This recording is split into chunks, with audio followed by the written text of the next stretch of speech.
You call it when an angry fat guy gets stuck behind some chud that has a sexual fascination at hitting the brakes. You get a late start to the brand coverage podcast. Hit it. This thing's broken. Sick.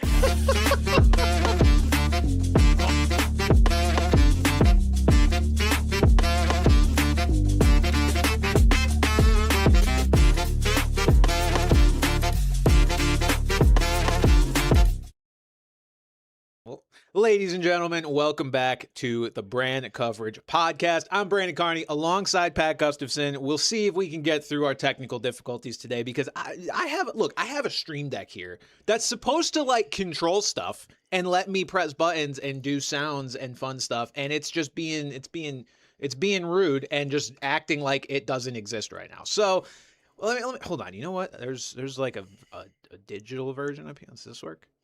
Does that work? Play. Nope, that doesn't work either. So we might, you know what? Hold on. We might be sound effectless, but I'm going to try to make it work. Anyway. I can recreate all of the sound effects orally if we'd like.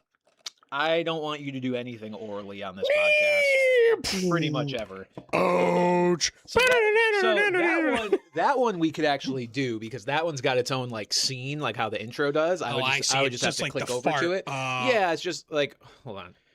Okay, wait. We might be here. We're here. Okay, I was we're gonna so say back. I'm just gonna have to shit my pants. We got we got the fart, folks. Welcome back to Brand Coverage. We've got a wonderful August 26th edition of the show today. Got a little bit of a new background here for those of you watching on YouTube live. We redid the room here. We got some fun stuff in the back, some new sound panels. We got a little cow that I painted. Got a title bell over here. There's a lot of stuff just around. Brand has a fridge exclusively of energy drinks, Coke Zero Sugar, and the water bottle I placed in there when I got here. Yeah, it's I forgot to bring you your dark-sided sticker. I'll have to remember next time. Oh, darn. How tragic. But we've got a fun show for you guys today because I decided spontaneously, it was either going to be this show or the next one, that we are going to do our guys, our Brand's boys, our Pat's pals for this show.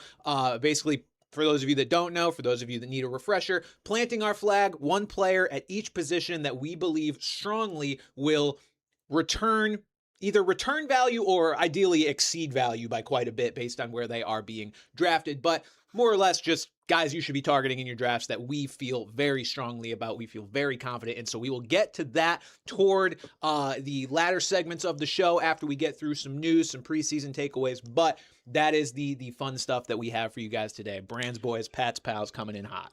One thing before we get started, I see a message from, what's this, Kevin? You applied for the Brand Pyre League and didn't get a link. Email us again at benchwarmerbrandpod@gmail.com. My bad. We'll hook you up. And no, Xander, you do not get in. That is the whole point of it. It's for the people who did not get into the Brand the Brand Pyre League. So yeah, Kevin, shoot us an email. We'll get you set up. Pat is in fact fired for not getting somebody in the league they were supposed to be in. I don't know what I don't pay him for.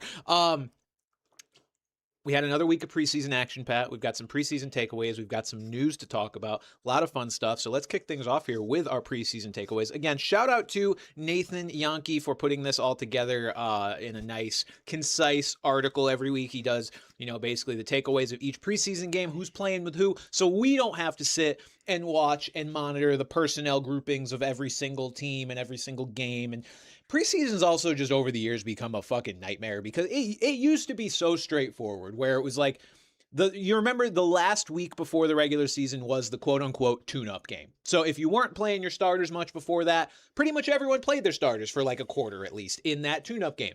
Now that they went back from 4 preseason games down to 3, and I don't even know if that was the only reason because I don't know why exactly that would be a direct cause of this, but now teams just kind of play their starters fucking whenever. So it's team by team, it's case by case. You don't know when teams are playing their starters, so it's on us to monitor, who is playing with their starters and when we can actually draw some conclusions from that, because it's not this universal thing. A lot of preseason games are useless, and then some of them randomly actually have actionable info in them. So you have to kind of parse through that. Shout out to Nate Yankee for doing that for us. Not as many things to take away from this past week as there was prior. We talked about last week, like Jeremiah Love, before he got hurt, was getting the lion's share of the touches. Dude's in that load backfield. was so big. His load was massive, absolutely massive. And that was a big takeaway because we didn't know if that was going to be the case, if they were going to slow play it a little bit with Tyler Algier and all these things with a relatively, we expect, kind of non-competitive Cardinals team this year.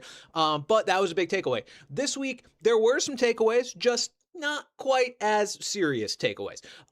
But we've got some. What do you mean not so? Well, yeah. This first one is the most serious takeaway I've ever seen in my life. Yep, sure is. As we kick things off with the Las Vegas Raiders wide Hit receiving the fart noise. core. Yup. Predictable. Yeah, Raiders receiving core, maybe the least relevant single position group of any team in the league. I would argue even less relevant and exciting than the Dolphins wide receiving core, because at least they've got, up and comers, Chris Bell, Caleb Douglas. There's something in there to attach yourself but to. at least the Raiders have Brock Bowers, not a wide receiver, Yes, but at that's least my the point. passing I'm excluding game. the tight ends here. Yes, of course, Brock Bowers mogs the entirety of both receiving cores. After removing the only good thing about it to fit the narrative, the Raiders' passing game is very bad. If you want to include tight ends, Dulcich mogs Bowers, so fuck you. Does he? I mean, Bowers is pretty ugly. I mean, Dulcich is kind of attractive. He's got some hair. Oh, he's got the hair. He's looking suave. Hit the pause button. Gonna go goon off cam. Goon anyway, Dulcich. Raiders receivers. So the real takeaway, Trey Tucker is the Raiders' #1 receiver based on preseason game usage, which is lack of usage because he was the only receiver rested in the Raiders' last preseason game. Jalen Naylor, free agent acquisition, played. And this was kind of, it was them two. It was neck and neck. We didn't know which one of them was actually going to be treated like the wide receiver one. Still not super likely that either of them are fantasy relevant, but if anybody's going to be relevant out of the Raiders receivers, it's only going to be the guy who is the #1. More than likely. That's Trey Tucker. Not a guy I would advocate drafting for, but definitely a guy that you could, keep an eye on for the waiver wire. He was a guy a lot of people picked up on waivers last year, let alone with a much better offense, we think, this year. So a name to keep an eye on. That's the thing is, I don't think it's impossible that this offense 100%. Takes a significant leap to the point where it's like they could potentially have 3 at least somewhat relevant guys. I think you probably want Tucker more just because he's going to be involved a lot more creatively, which was what past offensive coordinators have done. I imagine Kubiak is just going to absolutely eat that up. But yeah, Naylor is somebody that I think I drafted. Naylor? I barely know her! Bran's wife is away, and he's having if I don't do this, he's having heart palpitations. It's not so much that my wife's away that's allowing me to be more of an idiot. It's that I've been awake for a little bit longer because I had to drive her to the airport, and I've consumed about 400 milligrams of caffeine, and it's 11 a.m. So, and it has all come from that fridge, partially. But yeah, take it. I'm cool with taking a shot on either of them. Honestly, I think Tucker's going to have some more upside here. But again, I just think that Naylor might be out there a little more just from the sense that he's probably going to line up a bit more traditionally than someone like Tucker who could literally be lining up for the defense on some plays for all we know with what Clint Kubiak is going to do. Trick the guys and just line them up. That should be allowed once. Well, you get to line a guy just blatantly offsides. If Mendoza keeps throwing picks the way he did in their last preseason all right, game, now he's going to need to be tackling. But the thing is, guys. I think what's capping this offense is the quarterback play, whether it be Kirk Cousins or a learning Fernando Mendoza. But yeah, I don't see, I don't think it's impossible for this offense to be good enough where these guys could actually be relevant, but it's still Brock or bust for me, which for me, I'll choose both. I will bust for Brock every Actually, day I of the won't week. for those of you loyal listeners. From one just exciting position group to another, we've got the Giants backfield. Hit the fart again. Granted, we do have one player in this backfield that we like. It's Cam Scadaboo. We're just not confident, or at least I'm not confident, that he's actually going to get the usage that we saw him get last year or that would make him a super fantasy superstar this year that we know I think he has the potential to be, but I'm just not sure he's going to get that usage. And now we've got to, kind of sort through these depth guys that are going to mix in. And we got a little bit of insight with their last game. So Devin Singletary started ahead of Tyrone Tracy in this game against the Dolphins. Najee Harris, new signing, did not play, but has been getting first team reps and only just didn't play because he's so new to the team. Ew. It's a big ew. The unfortunate part is that I do think this is just going to be not a full-on even split committee, but I think there are going to be 3 backs involved on a weekly basis. The worst thing is that I don't want to draft Najee Harris. I don't want to draft Devin Singletary. God, no. They don't have guys that have standalone value. And then if something happens to Cam Scatterbu, knock on wood, that's the most disgusting committee I've ever seen. Yeah. Obviously, if it weren't for the Scatterbu injury, I think this would be the most obvious bell cow, big load situation imaginable. But he is coming off a pretty significant injury, and he decides to injure himself once a week just for ha-has. Same, by the way.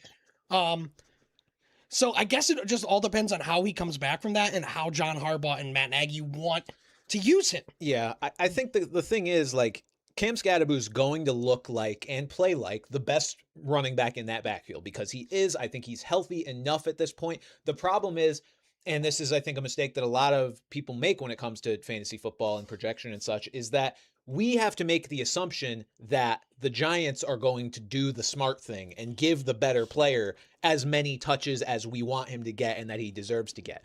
I'm not convinced that's going to be the case. We've already got John Harbaugh coming off of a situation where he got Justice Hill in the game far too often, far more often than he deserved. And no, that did not deter Derrick Henry from putting together a great fantasy season last year, many great fantasy seasons over the years. But Cam Scatterbu is not Derrick Henry. As good as he is and as good as we think he can be. What? Breaking news is not Derrick Henry. They look so similar. I know. So we don't know that he's going to be able to overcome, a similar circumstance, let alone one where he himself is coming off an injury and they might want to be overly cautious, even if he is healthy enough to handle a big load.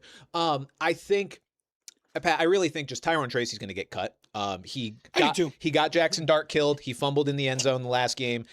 They brought in Najee Harris. I think it's over. Devin Singletary starting ahead of him. I think nail in the coffin. And then I think Devin Singletary compared to Najee Harris is too good to keep off the field.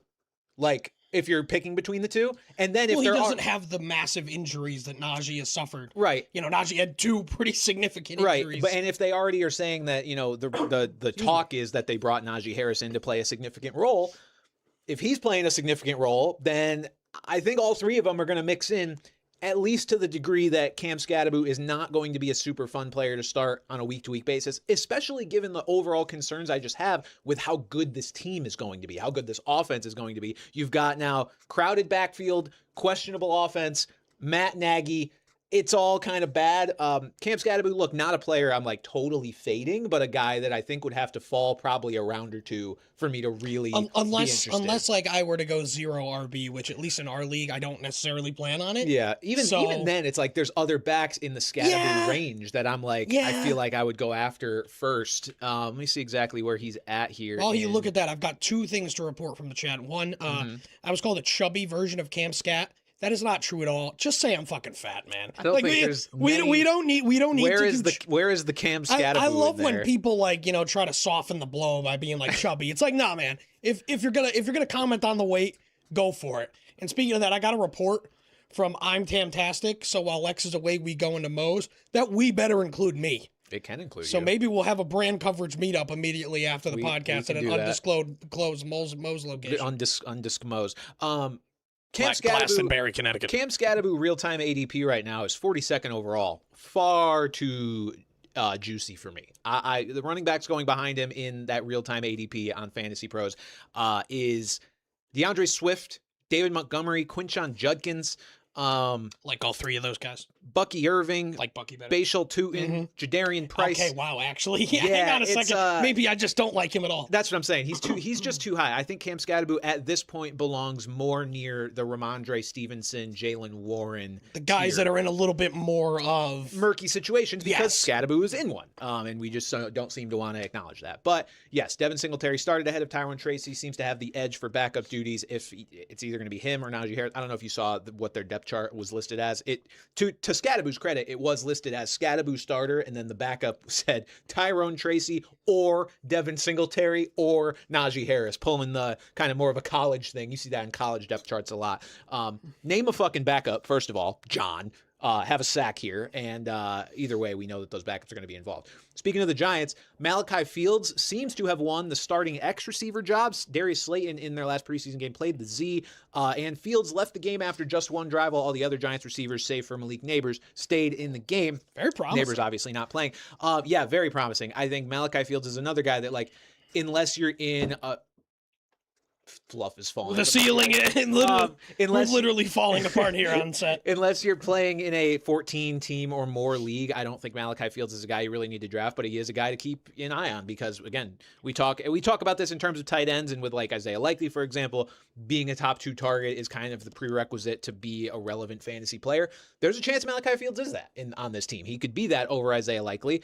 So, guy to keep an eye on. Jackson Dart, for as bad as that offense could be and for as questionable as the play calling could be, Dart's a good player, and he can make multiple receivers relevant if things do break right. And I think Malachi Fields is a big boy. And again, you got to think about it. We talk about it all the time when there are new coaching staffs that come in. Who do they bring in personally? They drafted Malachi Fields. They don't have Darius Slayton is not their guy. Obviously, Malik Neighbors supersedes any coaching change imaginable. But you got to think this is a guy that they specifically wanted to bring in here. And it seems like they're at least going to use him to some extent that's going to reflect that. Yep. Speaking of Malik Neighbors, we've got speaking of Maliks in the NFC East. Malik Davis trending toward being the RB2 in Dallas, started their last game ahead of Jaden Blue. To me, this is just that Jaden Blue stinks. Yes, and a extra, if you had any doubts, boon for Javonte Williams, who, while doesn't have the upside to finish as like a top 3 back, is as solid. I mean, sure he does. Like if the Cowboys are better and they just force feed him. he's not going to be involved enough in the passing game to be that high level, like unless everybody else gets hurt. But no, I'm with you because the guy could score 15, 20 touchdowns, and I wouldn't be surprised. And again, I like that. I like this Cowboys team much more. I guess we'll probably do like real life predictions right before the season. But this Cowboys team's a team I like to be much better. Especially even last year, the offense wasn't bad. Yeah, they were just on and off hurt. Agreed. So, yeah, Javonte, Malik Davis is certainly not going to pose as much of a threat to him as Jaden Blue in terms of upside. But Malik Davis is just going to be the more reliable backup that you're going to want on passing downs and pass catching situations. Pure backup handcuff situation. I do like Malik Davis should anything happen to Javonte Williams. He looked good in spurts last year and, seems like a guy more equipped, like you said, to handle that role should something happen to Javonte. So, yeah, Jaden Blue, take him off your draft boards. If you're going to try to take some explosive running back late that you hope breaks out, it should not be That's Jaden the Blue. only reason why I'm glad my dynasty team that was disgusting got disbanded because I traded in to get Jaden Blue as an extra pick last year. So that's why I deserve it. Holy shit, I'm dying. That's you trading for Jaden Blue. Speaking of kind of mediocre running backs, Tyjae Spears outsnaps Tony Pollard with the starters again. I don't know, man. This, look, unless you really go the most zeroist of zero RBs, I don't see a need to take a Titans running back. At least not to start, obviously, even consider starting. Of course. This is one of those guys you want on your bench that you just maybe hope emerges because while Spears was kind of always the pass catching guy, it's because they had Derrick Henry. It's like Spears can run and Pollard can catch. So it's like this is really a case where it doesn't feel like there are clearly defined roles. Yeah, there could be, but it just seems like this is going to be a case where we're going to see a lot of both of these guys. Yeah. I truly think it's going to be a hot hand situation, which is poison for fantasy football. Hot hand with the Titans is not great because that could just mean you got 2 straight runs that accumulated 7 yards. Yeah, I'm not gonna. It's a Steve McNair joke. Move on. Yeah, we're not gonna do that. Yeah, Tony Pollard, real-time ADP, 81st overall, ahead of the likes of, at his position, Rico Dowdle, J.K. Dobbins, Blake Corum, Chuba Hubbard, Bill Krosky-Merritt, Jordan Mason. Yeah, I'm all the way set on taking him over any of those guys. Where is Spears? Spears must be a bit lower down. So that's the thing. Like Spears probably is a value in theory, but if you're just taking up significantly, yeah. So I mean, sure, but like 145th overall, he's going. Yes, do I think he's a better pick than? Let's see the running backs above him. I mean, Keaton Mitchell. These guys are straight backups. Though. Zach Charbonnet.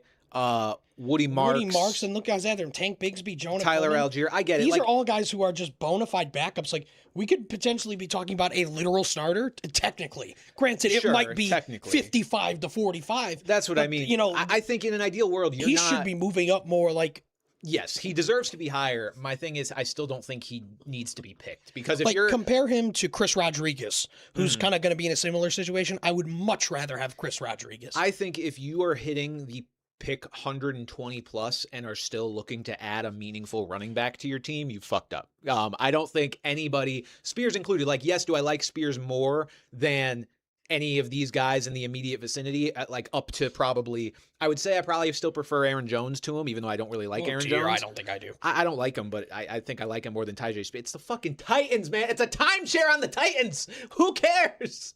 It's useless. But our brother Brian Dable is. I now would at the rather. helm. My point is, once I you get to actually this haven't point, shaved in like a week and a half. I'm once you looking get to pretty this hairy. point in the draft, you should be looking at receivers, tight ends, quite frankly, kickers and defenses is what you're looking at here. I will posture to say that I think Spears goes above this because I think, especially what there's one more preseason game left. Or no, was that it? Especially if we see it again, where it's a case where like, hey, Spears isn't playing. We're 2 for 2 Well, now. that's what I mean. Yeah, if Spears isn't playing and Pollard does, or the same thing, then it's like more people are going to catch on. Spears deserves to be above Pollard. I don't want either one on my team. End of take. Okay, we've got some news for the week here. Good evening. I'm Ron Burgundy, and this is what's happening in your world tonight. And you know what's so funny is this guy that we're about to talk about is somehow not the biggest fucking loser in sports this week. Yeah. Oh, well, is he just... Are we talking about a large Turkish man? Yes. Does Inez Cantor count as being in sports? Yes. Okay. Then yes, First of I'm all, with Enes you. Kanter is an And his absolute freedom. fucking loser. Yeah. Yeah. A Agreed. fucking loser. And you know who else is a fucking loser? Except now that he's a winner of this QB battle? Deshaun Watson. Deshaun Watson has been officially named the Browns starting quarterback. We don't have to spend too much time on it because it's not really fantasy relevant. The Browns were fucked either way. We just want to shit talk him a little bit. Deshaun Watson, and I did that in the form of a video yesterday, I think pretty thoroughly. Whether it was going to be Deshaun Watson or Shedeur Sanders, it's not a good look for any of the Browns skill guys. Or the Broncos. No, it's just either way. I wasn't going to be like, oh, Shedeur starting. Like now I feel good about Concepcion and Denzel Boss. Both guys are fucking bad. It's more to say, Browns, what the fuck are we doing? You had 2 choices. Your 2 choices were be bad and not have everyone fucking hate your guts, or be bad, have everyone hate you, have your own fans boo a guy. Like, give up. The trade was bad. Put it behind you. I know he probably still has to stay on the roster, but then again, you could do what teams have done now with Tua Tagovailoa, with Russell Wilson, guys who aren't morally reprehensible. They cut them, they ate the dead cap. You are most of And the both way... of those guys were also better than Deshaun Watson. You are most of the way through this contract. Get him off the fucking team. Wipe your hands clean. I don't know why they are holding on to this sunk cost fallacy that they're like, we have to keep trying to extract value out of this because we gave up so much for him. Give up. Have you considered Dante Moore as the potential reason? Dante Moore? For Why? Oregon? What do you mean? Oh, no. I mean, this seems like they're going to tank either way. Like if they are wanting to get a quarterback, do we genuinely think Watson will be worse? I think he might be. I think Watson's worse, and it's going to be way worse for the culture of the fan. Nothing is going to be good going on in Cleveland in terms of the vibes, the fans, everything. It's just like you are going for a guy who, first of all, might have the least self-awareness I've ever seen in my life. That press conference was outrageous. This fucking predator. Why are they booing me? They're booing me. It feels personal. Yeah. No shit, motherfucker. It is personal. Like, this guy has taken zero accountability for any of this. He's hardly even acknowledged it. And now he's going to sit here and claim, like, whoa, why are you booing me? I'm right. It's like no one thinks you're right. I don't even know if you think you're right. The wildest part of that was when he was like, they booed me. The last time I was in front of this crowd, they cheered me when I tore my Achilles. They cheered when I tore my Achilles. I booed when he tore his Achilles because it wasn't worse. Sure. So he was like, yeah, the fans cheered when I tore my Achilles. What did that have to do with performance? Buddy, first of all, you're so close to getting the point, which is that there were aspects that were not performance related, and it's because you're a terrible piece of shit human being. But at the same time, do you actually think that your fans would have cheered you tearing your Achilles if you were ripping it up out there, if you were playing like a Patrick Mahomes. No, which if you also had goes this to team- show the hypocrisy in Browns fans. Because while 100%. they haven't had That's just well, sports, here's the though, thing: is unfortunately. for their sake, they haven't had to show it because he hasn't been good at all. Right, exactly. So they've been able to go right out the bat and go, "Wow, this contract's terrible. This guy's a piece of shit. Well, this guy's terrible. He's a piece of shit." Yeah. It's been easy. We haven't had to see it, but it's so true. And I think I've seen plenty of Browns fans even admit that. Yeah. That this would be there would be a different song and dance to this. But the fact that he is such a bad person and such a bad football player and has zero awareness of either for a pathetic franchise. I was talking to our boy Shubes yesterday. Todd Monken's like a bigger sitting duck than David Culley was that one year in Houston. Like there is a 0% chance Todd Monken is their coach next year. I don't think that's true. I think they hired him knowing what their quarterback situation is. What is Todd Monken But it's going to be such do? a disaster. But the problem is like, yeah, if that were the case and like they just start Shador and they're bad, yeah, then they go get another quarterback. But I think this is just going to be such a disaster because he's going to have so many things to answer for and he's not going to be able to do it. I think this was a case of a guy in his 60s who was never going to have a chance to coach a team again saying, hell, I'll take it for a year, even if it's just a year. And not to say Todd Monken's a bad coach or anything. It's just the truth is that he wasn't getting other jobs besides this. And he's like, hey, here's my opportunity, maybe. But like, there is almost no way to navigate this both on and off the field. And like, it's true. He's listening to ownership and he is. Mm-hmm.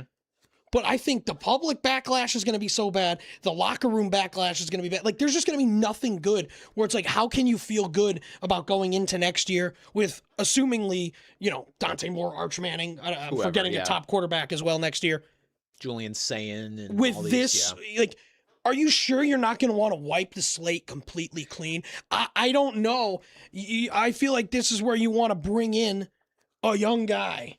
I think they should have hired Nate Scheelhaas. I think they would have done that this last offseason if that was in their plans. I don't think you fire a guy after a year unless there's expectations and he really falls short of those expectations. The Browns know what they are. Look at the Raiders last year, man.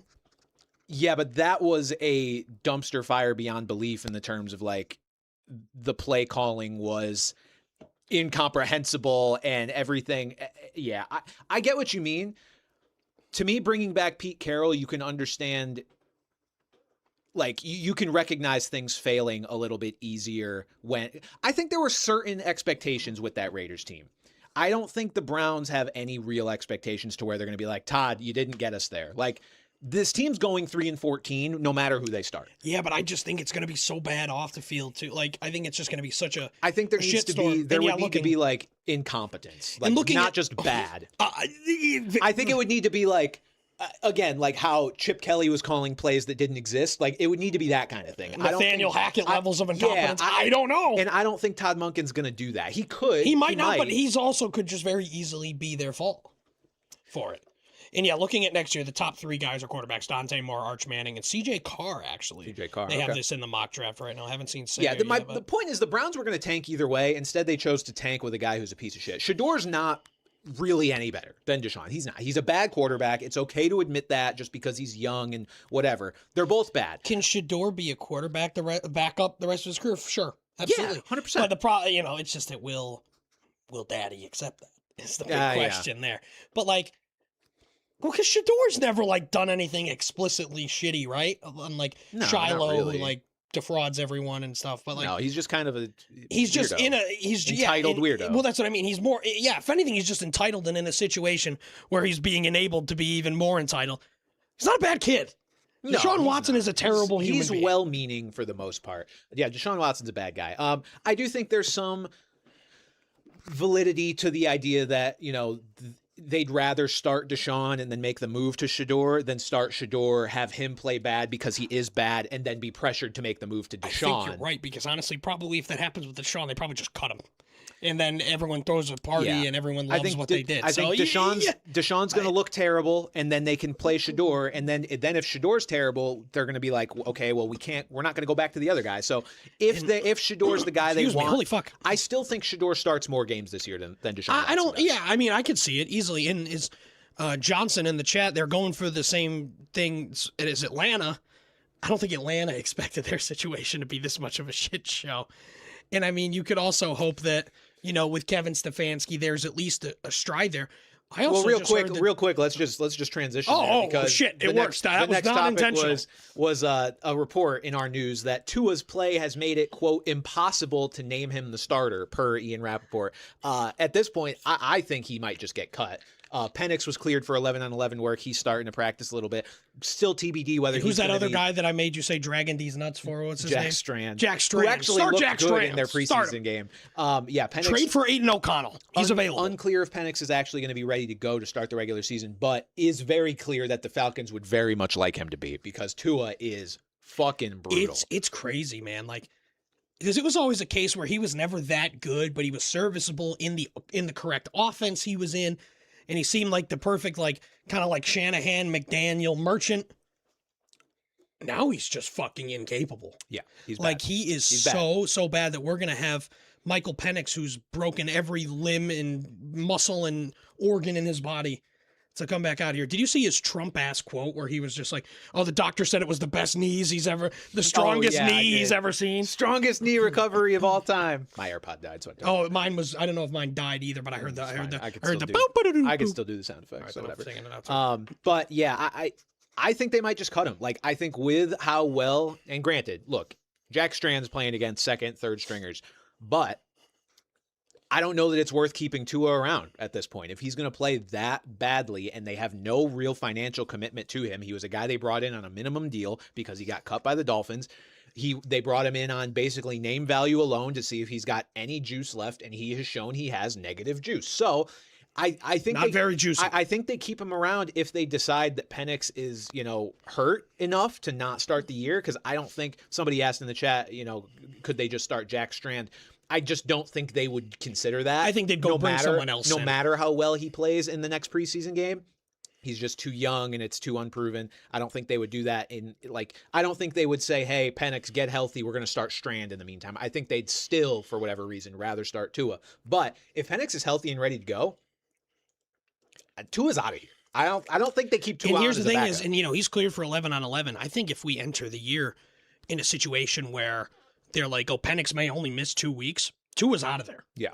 And go get an Aiden O'Connell, fucking Kenny Pickett, Sam Howell, someone that we've literally just physically seen start games, or Jake Browning, just someone who could throw passes. Yeah. Someone got a donation from Cam499. Thank you, man. Said, my 4-month-old spit up the second you started talking about the Browns QB situation. It's even obvious to infants. Message is cut off, but I'm sure it's obvious how bad the Browns quarterback situation is. Yeah. Your infant knows ball. I was clearly. about to say W baby. W baby. So yeah, Tua, bad. Next piece of news, Kayshon Boutte. R.I.P. to the Booty Man from Patriots Nation. He's been traded to the Texans.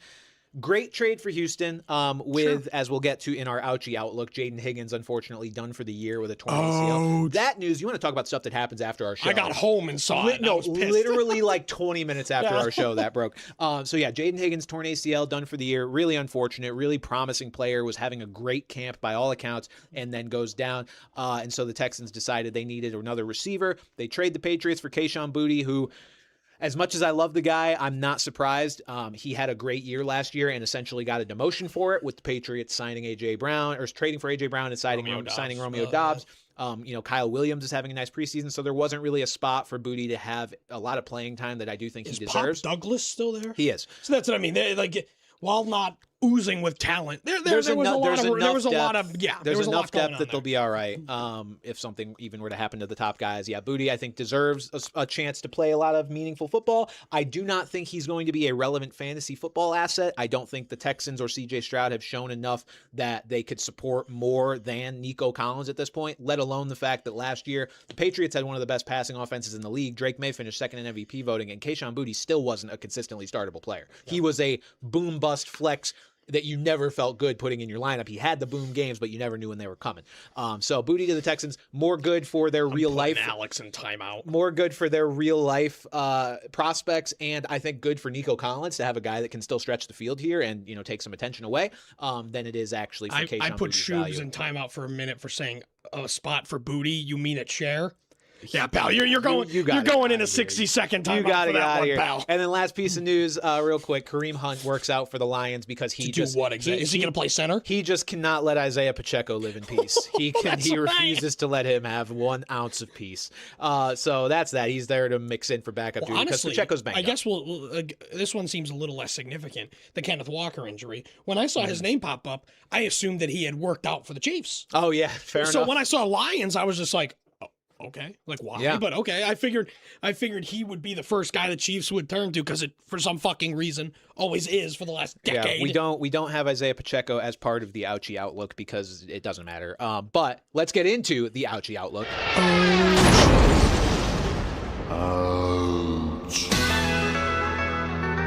Should be out of timeout by now. Sorry, I gotta go back manually.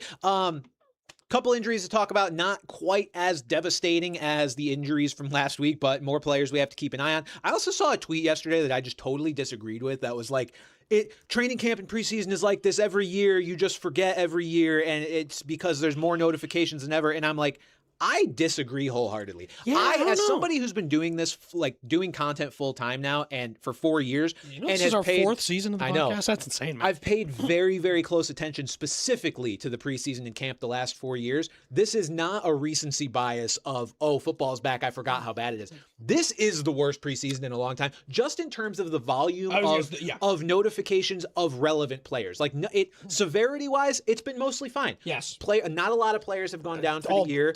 No disrespect intended to the Jaden Higgins course. and Calvin Austins. Of the course, world. no disrespect. Ricky Pearsall even. That feels like that was a millennium ago. But like, this is the worst one I can remember for just like, it seems like everybody is nicked up one way or the other. So I just want to say that. But ouchie outlook. The big one. This was the big one. We got real scared for about a day. See, I was just like, I think I was already so dead inside about the Raiders that this Didn't even care. I was literally just sitting there like, Yeah. I hadn't drafted any teams yet. Ashton So Genty. what do I care? Ashton Genty went down with a lower body injury, could not put any weight on his leg. There was a prayer circle for the Raiders, but the prayer fact circle apparently worked because it's not as severe as we thought. Immediately, everyone was like, torn ACL. And the fact he You know. wasn't carted off in the first place was a good sign as well. Yeah. Because, the fact that he could at least he couldn't put much, if any, weight on it.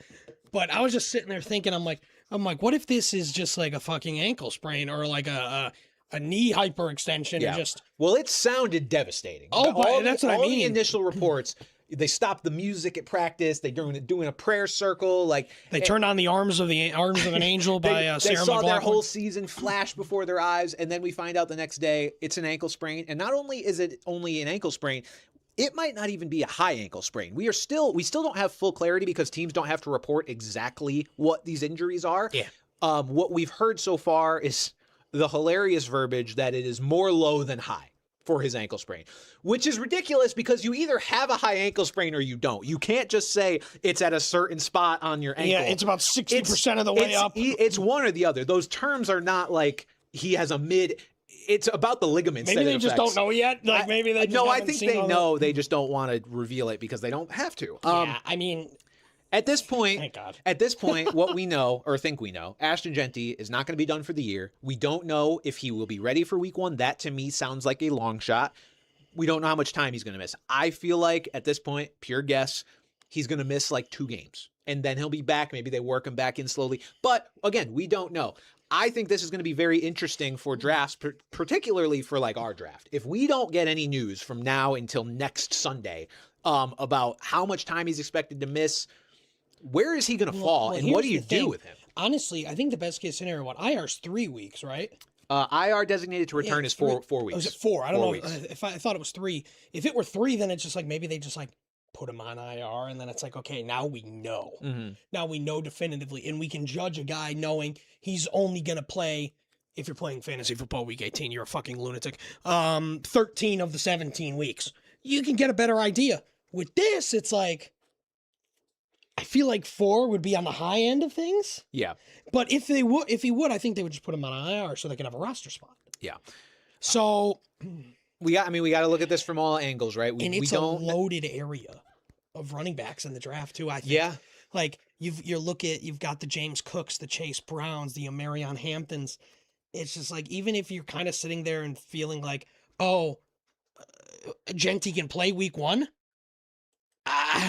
I think so. Look, we got to help our people out here because inevitably not everybody's drafting Labor Day weekend. Some people have already drafted. A lot of people will probably have drafts this weekend, and there's not likely going to be any developments for Ashton Genty. Nope. So how do you treat this as of now? To me, I am still willing to spend a second round pick on Ashton Genty. However, Okay. I think Fantasy Pros pretty much has it dead on with where he's at. You have to put him at the back of that tier of running backs of the Saquons, Achans, Hampton, Walker, Derrick Henry. I think you put him at the back. Once you get to the Kyron Williams, the Javonte Williams, the Breece Halls, I'm taking Genty over those guys. I'm going to take the gamble that this is it would be a surprise at this point if it was like a season-ending thing or even if he missed half the season. I'm going to take the gamble that it's only 2 or 3 weeks because that seems like the most likely case right now. And I will take Mike Washington late because Mike Washington, physically at least, very gifted. He's ripping off runs in the preseason. Not that that means anything, as we've seen many times in the past. But I think he would get the lion's share of the carries. Like, look, if Ashton Genty goes on short-term IR, the Raiders are going to trade for / sign somebody. They just are. They're not going to. I mean, somebody, but I don't think it's necessarily. I still think Mike Washington would be. Well, he'd be the lead. Carries, He'd be the lead back, but I would not be surprised if they bring in somebody and it's immediately a 60-40, Raheem 60-40, 50-50 split. Mike Washington's a young guy. He's really young. He's not meant to be thrown into the fire this quickly. I wouldn't be surprised they bring in Kareem Hunt if he doesn't sign with the Lions. But I would take Mike Washington. James Conner. Late in drafts, and let the chips fall where they may. Ashton Genty to me, like late second round pick, that is just incredible value for the player that we know that he is, and I'll take that risk. I have whiffed on second rounders in much worse ways in the past. Yeah, exactly. Like I would rather take Genty, not have him for a couple weeks, and then have an RB1 for the rest of the season than take a guy who might not pan out anyway. You take a Drake London and he's playing the whole season with Tua for some reason. And it's like, okay, I wish I had Genty by week 3. So I personally would still take Ashton Genty late second round because I think he's going to fall a few spots. He's already kind of going early second or late first. So I think he falls to late second. I'm happy taking him there. Yeah, again, it's all about value too. It's like if he falls an extra round, you're looking at like this guy's ranked as highly as he is / was for a reason. Yep. So you've got to think like, again, you kind of just got to gamble and just hope that it's not that significant. Because if it was really significant, we'd know. We'd know. Like if it was his season, if he broke his ankle or he ruptured his Achilles or tore his ACL, we would know. Yeah. So again, like definitely at the bottom of that group of the Cook, Brown, Saquon, Achane, Hampton, Walker, Henry. Definitely would rather have all those guys. But yeah, after those guys afterwards, the only guy would he really even think about is Javonte, just because of that automatic workload. But yeah, I think I'm with you. I'm just a little more scared. Yeah, no, I get it. It is a scary proposition, but at the end of the day, you got to put your nuts on your table somewhere, and I think this is where you do that. We mentioned Kenneth Walker, foot injury popped up. Don't love to see that, considering all the foot stuff he's dealt with over the last few years. Rex Ryan's ears just perked up. More? We keep an eye on this. He looked like he was moving around all right at practice, so could just be a maintenance thing. At the same time, you don't really want to see maintenance things coming up for a guy that so much of his high-end projection is about he's finally going to get that workload. This does raise some question marks for me. I, quite frankly, was going to have him as my Brand's boy, as my running back until this happened. And then I was like, fuck, the seal's been broken. To some degree, the seal has been broken with Kenneth Walker dealing with injury issues already in the 2026 season. I'm not panicking about it. I'm just not willing to say, this is a dude I'm guaranteeing is going to be great this year because he's already dealing with the things that have held him back in the past. So nothing serious as of now, but again, I think these Fantasy Pros consensus ranks have it pretty dead on where he's also toward the back of that tier near Ashton Genty. I think I'd rather have Henry at this point. Hampton's iffy. I don't know if I'd rather have Hampton or Walker, but I would rather have Devon Achane, Saquon Barkley, Chase Brown for sure. So monitor that with Kenneth Walker. Travion Henderson, ankle injury, monitoring this one as well. Doesn't sound like anything too severe, but is keeping him out of practice a little bit. already wasn't really interested for fantasy purposes. So this, if anything, just makes me even more bullish on Ramondre again as a mid-round target, 0 RB kind of target. Bill Krosky-Merritt has a groin injury, not considered significant. Rashad White was already missing practice, but he returned, and now Bill Krosky-Merritt goes out. Oh my God! So wait, do you hear that? That's Jerome Ford's music. no, the fuck hit the fart. Yeah, noise. I was gonna say. Need like I wish we had like a built Ford Tough button. I should add that, even though he will just not come up in any reasonable fantasy discussion anymore. I find a way. If this were a year or two ago, yeah. Hit the Nancy Pelosi button. Don't have that. Bill Krosky-Merritt, yeah, groin injury. Doesn't seem like anything too significant yet, but we are going to have to wait and see.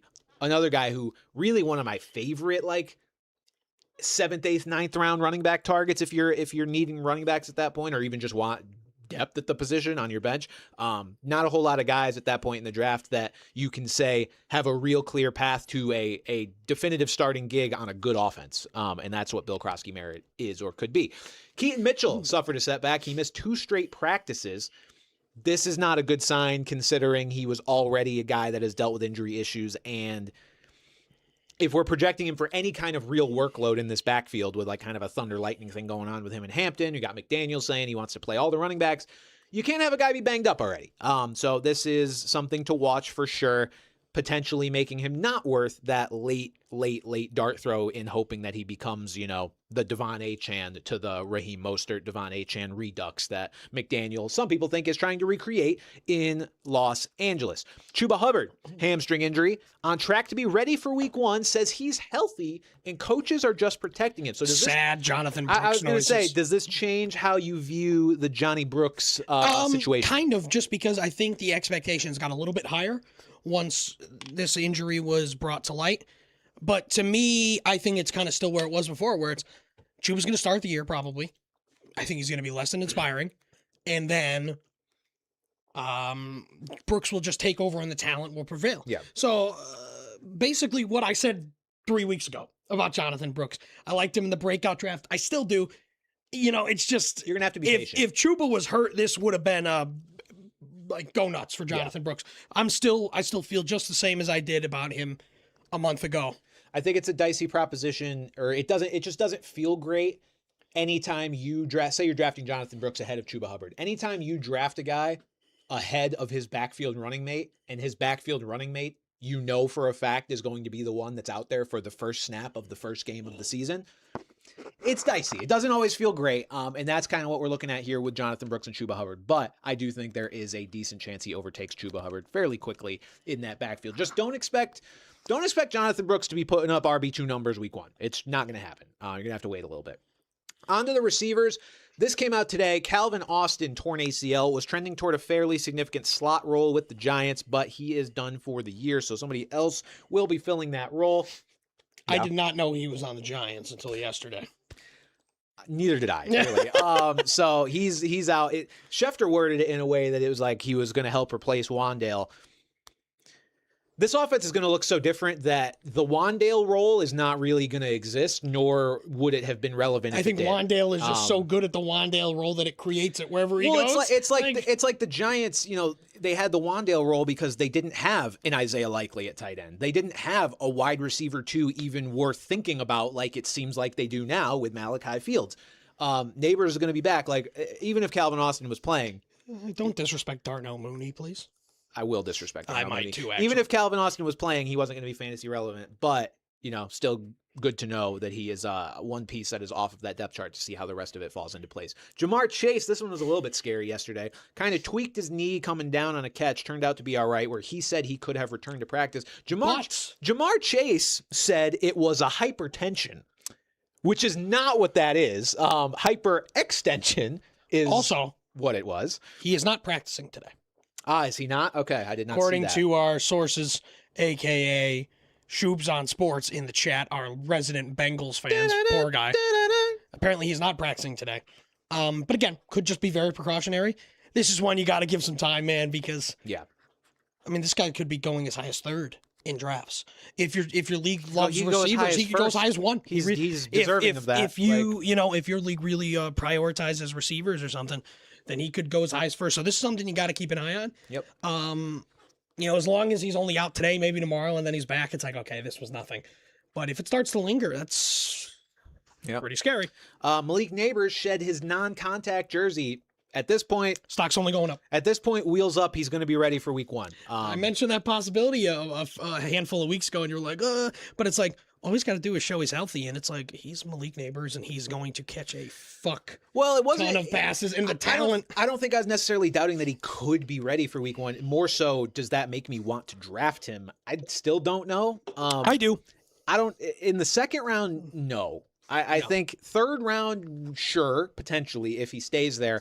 I think it's kind of unlikely he stays there, though, because I think to a lot of people, it's black and white. He's either ready or he's not. And you and I both know that's not true. You can play week 1. You can also be not 100% and not be your usual self. And also Matt Nagy. So given the dearth of good options around where he's going, I'm not sure if he'll be on any of my teams, but this is certainly good news regardless for Malik Neighbors and anybody drafting him. We mentioned Jaden Higgins, torn ACL. Kayshon Boutte's going to take that role for whatever it's worth at this point in the Texans passing game. I think Nico Collins is the only one worth taking. Outside of, if you really punt tight end, with Jaden Higgins out, I don't hate Dalton Schultz anymore. Like I said, that was a guy I had totally ruled out until this. It's funny because Dalton Schultz, we joke about how like he's good for 4 for 40 every week, which in theory isn't awful in itself. But now that Jaden Higgins is out, it's like, are we going to see Kayshon Boutte, Tank Dell, Jalen Noel?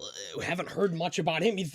I figured he would kind of be a name that was heard. Mm-hmm. Not really. Honestly, the more of the news was Tank Dell, his progression. But again, it's just like, who knows about him? So you want to know a crazy stat about Dalton Schultz?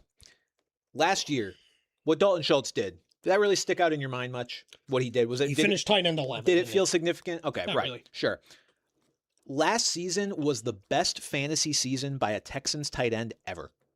Dalton Schultz. Even better than Owen Daniels. Yes. The best My one. guy. He's an all-time pass That pal. is how horrible tight end production has been from the Texans. Hey, Jordan Aiken and Brevin Jordan and all the other guys are very upset at that. All the other Jordan, Brevin, Aiken, whatevers. Something will be Aiken after this show. None of them have ever done anything, apparently. So that is just a fun fact for you. I actually like Dalton Schultz as a if you totally punt tight end move because he was not terrible last year, and now he's got even less target competition. That's what I mean. Somehow. He's a guy that clearly has a good rapport with C.J. Stroud. Stroud likes to throw to him 4 to 5 times a game. Yeah. Chris Bell, Dolphins receiver. This is interesting. This is escalated quickly. He's off the NFI, which we mentioned last week. He suited up for their last preseason game, but it was more just procedural. He didn't get into the game. They kind of just wanted to get him acclimated to what it's like on game days when you actually suit up, so it doesn't feel so new to him. He could play in this preseason game. He could play in week 1. Which is crazy because this guy was a potential first-round talent. This is a guy that I think you immediately, if he's ready for week 1, I think you have to cross Caleb Douglas off your draft board. I think you have to cross Malik Washington if you had any thoughts of him off your draft board. And I think it's okay to take Chris Bell in the 13th round. Yeah. Oh, yeah. And I mean, we'll see what happens in the preseason. If he's just kind of out there running cardio, they really want to slow this back, then it's like, yeah, but if we see him getting involved right away, I don't even care if we see him get involved because I wouldn't be surprised if he's not involved in his first game. So like who's he out there with is more too. Sure, like, yeah. If he's out there with Willis and the starters, I expect him to be. I don't know why you'd play him with the second stringers. If he's going to be ready for the season, he's going to start. Because when this pick happened, I was just like, wow, this is a great pick. It's like, just how long is he going to miss? Yeah. Not much. It doesn't seem like much. So this is a guy that I would expect to start slow in the season in terms of production, but as soon as he's up to full speed, this would be my bet to be the Dolphins wide receiver 1. And God, are they desperate for a wide receiver 1. So I think this is a guy that if anybody's going to be the darling of the waivers or darling of the super late round picks, it's the guy who's going to be the most talented receiver on his own team and clear wide receiver 1 potentially off the bat, which I think you could use the fact that he's had this surprising come up here in the last few weeks as a way of it's kept him more under the radar than he would have been otherwise, and you could get a really nice contributor potentially to your team in the really late round. So keep an eye on Chris Bell. Sam Laporta's got a hip injury. Dan Campbell doesn't sound overly worried about it. He should be ready for the start of the season. I accidentally auto-picked him in my no tight end draft, where like you don't have to have a tight end. Oh, yeah, I yeah. auto-picked him the day before. That's tough. But he should be okay. We'll see with that one. Tyler Warren, groin injury, also expected to be ready for week 1. And George Kittle activated off of the PUP list. He is very much trending toward being ready for week 1 as well. More players on week 1 watch just with these injuries, but guys that we think are, trending toward being ready. Patrick Mahomes, Jeremiah Love, Breece Hall, Emeka Ibuka, Luther Burden, and Tucker Kraft. All right. Before we jump into it, I saw a lot of talk about Puka in the chat earlier. He's another guy that we're waiting on for week 1. Yeah, he's been kind of an It ominous seems, one. Not ominous in a bad way. To not let him fall to me at 6. I will Okay. not. Okay. I So will that's what I'm. But my point is, like in my Superflex no tight end league, he fell to me at 13. That's insanity. I mean, my irreversible disease got reversed, and I busted a huge load after that one. it does kind of feel like the most underreported injury thus far, where it's like, yeah, Puka's just kind of been out the whole time, and What is a nobody's really talked about it. PSOAS? Poopy shit on ass. It's something like, so this is another hip flexor. It's like something down here. Okay. So like, it doesn't sound like anything that would be serious or that they would be hiding. But it's still not great that he just hasn't been at practice for quite a while. Either But way, he's really so good player. fucking good, And he's even also like so tough. Like and he he- leaves games sometimes, he but comes like back. Yeah, I think if they had a game today, I think he's playing. Like, agree. So and even if there is a 1-game suspension, I'm taking Puka before Jamar Chase. really, if there's a 1-game suspension, I you'd would still ta- take Puka I over would take Chase. Puka. That would just be my tiebreaker. I almost between made the two. Puka. I almost made Puka my Pat's pal because it. That would've been bad. Well, exactly, Yeah, but I that's know. just how much I like I the get guy. it. I get it. Yeah, I think I would use a suspension as the tiebreaker between him and Chase because I do essentially have them tied. But after Chase, yeah, I'm still I taking love Puka, me some Pookie. even with a suspension. All right. Speaking of It's which, time for Brand's Boys and Pat's Pals again. I don't have a lot of sound effects, but play I the guess division preview. I played this because it's a very serious thing. I was just gonna say play that, and then I'll just go Pat's Pals. I don't have and division Brand's preview. I don't have Boys. division preview on here anymore Oh, because we for go, fuck's sake! what? Nothing. What am I paying you for? Oh yeah, well I don't know. I knew we weren't going to use it. You know, again, this so- podcast is technically a conflict of interest. Yeah, I know. Yeah, my department just doesn't care. Yeah, Like literally, my manager told me they knew and just don't care. I was working at ESPN when I was like starting all this, and they don't know. We are I am so also- irrelevant. well, that's what I PAs said. and like people Well, at 'cause that that's what I level said. are I'm like, so- it's independent. He goes, technically, it doesn't matter. yeah, it's competing They'll tell him I because also, we could be taking views away from the Pat McAfee show. dude can sing. No, the fuck Who he can't. tweeted that? Orlovsky. It was This album is legit good. Of course Damn. it was. Of course it was Alex. I think he said it's the kind of music you hear before getting bit by a swarm of mosquitoes or It's the something. kind of music you hear heading to divorce court. All right, Brand's Boys. Please don't talk about Jelly Roll like that. Jelly Roll makes music for people who know the price of copper. That's a comment I see all the time. I'm not taking credit for that. I do find that very funny, though. Okay. I Brand, still don't have a quarterback on here. yeah, well, you have to figure one out. Brand's Boys and Pat's Pals. Pat and I's favorite, essentially just favorite value picks or players that we just feel the strongest about can lead you to greatness in the 2026 fantasy football season. One player, each position, quarterback, running back, wide receiver, tight end. We have, we've had our hits, we've had our misses throughout the years. I don't hit often. I have a list of these somewhere. I gotta be real with you. I don't have a great. Let's see. Okay, I've got it right here. So last season, I had Drake May, Isaiah Pacheco, Travis Hunter, and Tyler Warren. That wasn't a great. So Two guys hit hit firmly pretty on good. two. Drake and Tyler Warren hit pretty well. Pacheco and Hunter. Sorry guys. You had Bo Nix. You actually kind of swept last Decent. year in terms of just they worked out Passable, to a degree. yeah. Bo Nix was drafted as QB8, finished as QB7. Hey, nailed it. Chase Brown drafted as RB11, finished as RB8. Nico Collins drafted as wide receiver 6, finished as wide receiver 9. That's okay. But and a lot of that was he was hurt too. So. Tucker Kraft, now I do have the points per game stats in here because we know he got hurt. Drafted as tight end 11, finished tight end 19, but Wait. tight end 2 in points per game. So you're coming off kind of a good year here, Pat. You're coming off a good year. I'm not happy though because I just realized I'm about to pick 2 of those guys again. It's fine. It's fine. Maybe I'll change one. You could change them if you want while I'm talking about my guys. But look, no. our track record these last couple of years, like, yes, Pacheco and Hunter didn't work, but those guys were pretty late-ish picks, and I still got you the league winner at quarterback, and Yes. arguably the best value at you actually got the best value at tight end. I got you the second best value at tight end. So we make some. And the good funny picks thing here. is, I remember I was mad when you took Tyler Warren because I was going to take him, and I had to pivot to Tucker Kraft at the last minute. We make some good picks here. Year before, just real quick, like I had Jaden Daniels, drafted QB 12, finished QB 5. David Montgomery, drafted RB 20, finished RB 18. Whatever, kind of just with the flow there. Nico Collins, drafted as wide receiver 14, finished as wide receiver 22, but wide receiver 7 points per game because he got hurt. And then I had Brock Bowers, drafted tight end 11, finished tight end 1. So look, we do all right with these, is basically my point here. So our goal, our hope is to help you identify players who are really good values and could potentially be league winners this season. So let's start things off here, Pat. Drum roll, please. I will kick things off with my quarterback. I went back and forth with a lot of different quarterbacks because I like a lot of late quarterbacks here. But when it came down to brass tacks, there was only one knowing guy. The price of brass. Knowing the price of brass. Shout out Jelly Roll. There was only one guy that I felt could really take that step and be a true league winner, a guy that you get outside the top 5 or 6 quarterbacks, and he could finish as the QB1. That, to me, was the Chicago Bears quarterback, Caleb Williams. I, in the past, with the Brands boys and the Pats pals, have leaned really hard into statistics to try to convince you guys, look, at the end of the day, you can find statistics to help convince you on anybody. Or you can just say, that boy nice. That boy nice. Honestly, I've leaned a little bit more toward that boy nice strategy. Now, not quite going that far to just say I like him. That's all I got to say about that.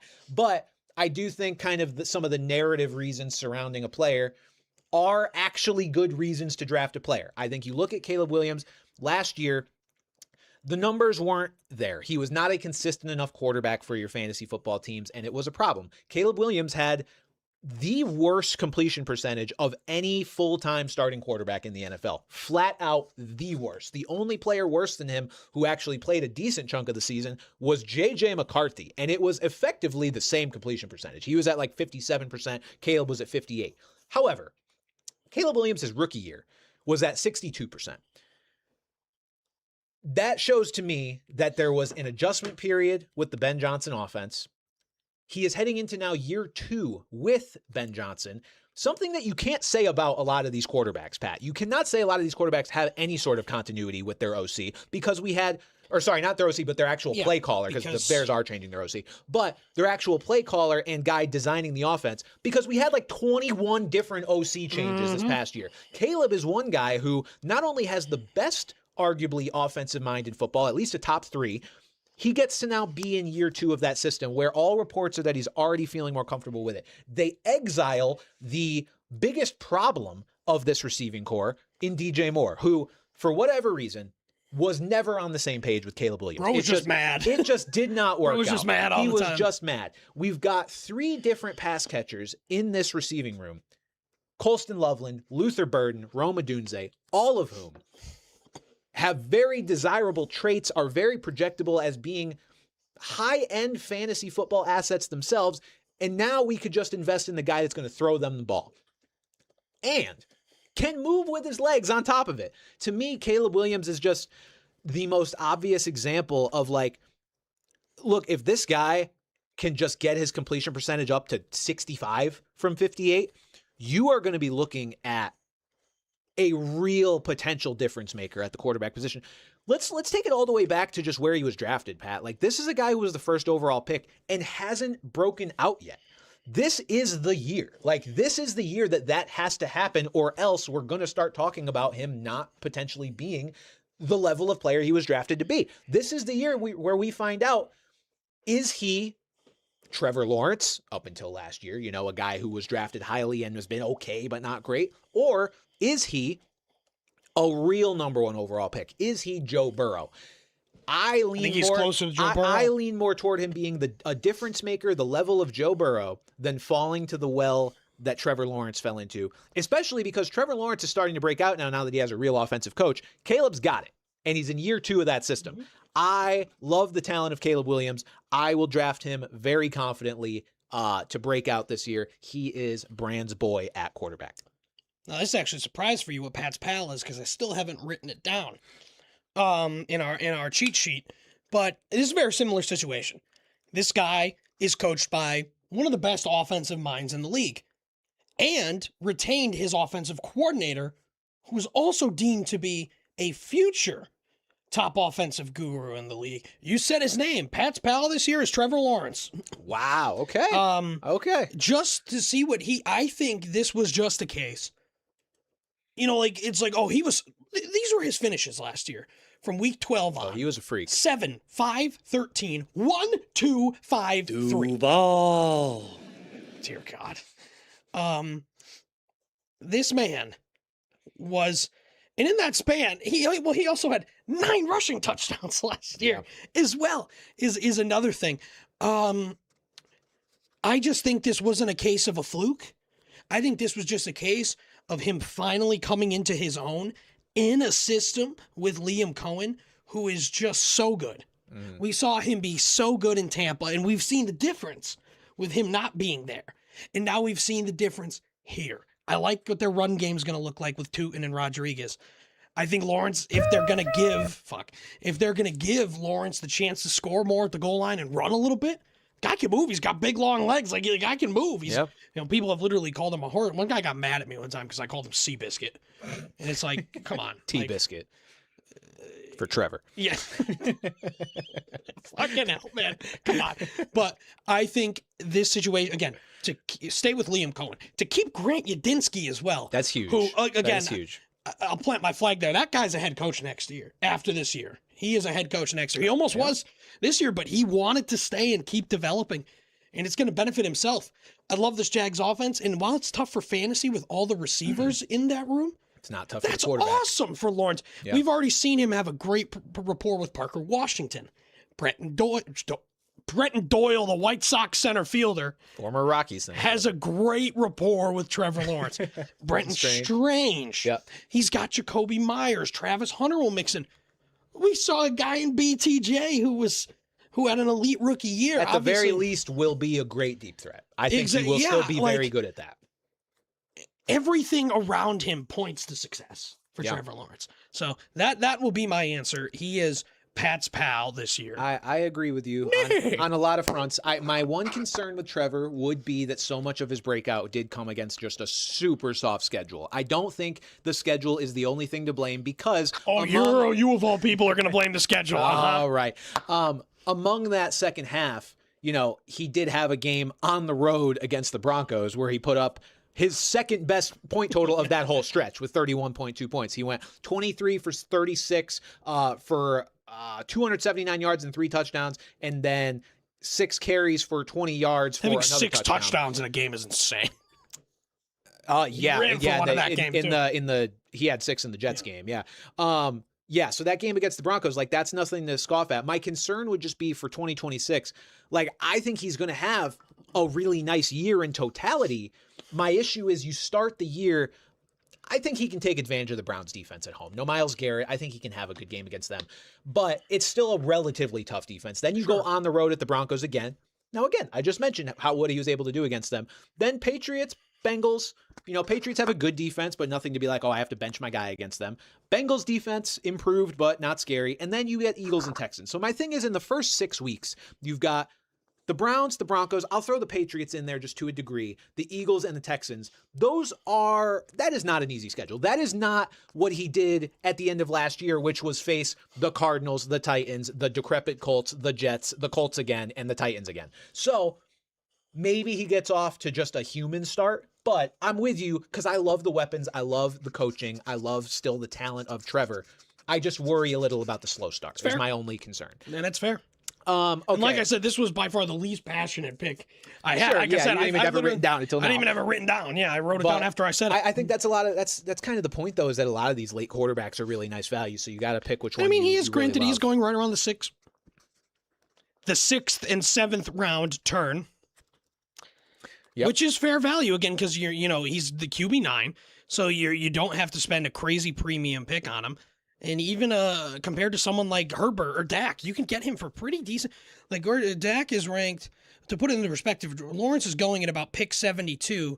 The quarterback ahead of him, if I can fucking find anything, is Herbert at 68. So in range, with Herbert and Caleb Williams. So it's like, just who do you like? Yeah. It's all about who you like. 100%. All right, we'll move on to my running back pick here. And Pat, when it comes to running backs, all you need is love. Them young boys. All you need is love. It's a Beatles reference. Love, despite the ankle injury. I saw a video of him carrying some Little Caesars pizzas yesterday, and he looked like he was moving pretty good. But Jeremiah Love's my pick. Let's order Little Caesars after this. Let's literally not. Lexi's not here. We can do whatever we want. In Connecticut, we could get good pizza. We're not going to do everyone. I'm wearing a UConn shirt. Everyone knows we're in Connecticut. Oh no, I'm not talking about that. We're going. Oh, we can go get pizza. We having a party. We'll drop we'll dox where we're gonna go right before the end of the show. No, we won't. My running back is Jeremiah Love. He was moving pretty good carrying them pizzas, but even if he did have an ankle injury linger into the start of the year, I still think he's worth where he's being drafted. Jeremiah Love, Pat, is being drafted in roughly the early third round, maybe late second if somebody's really feeling ambitious.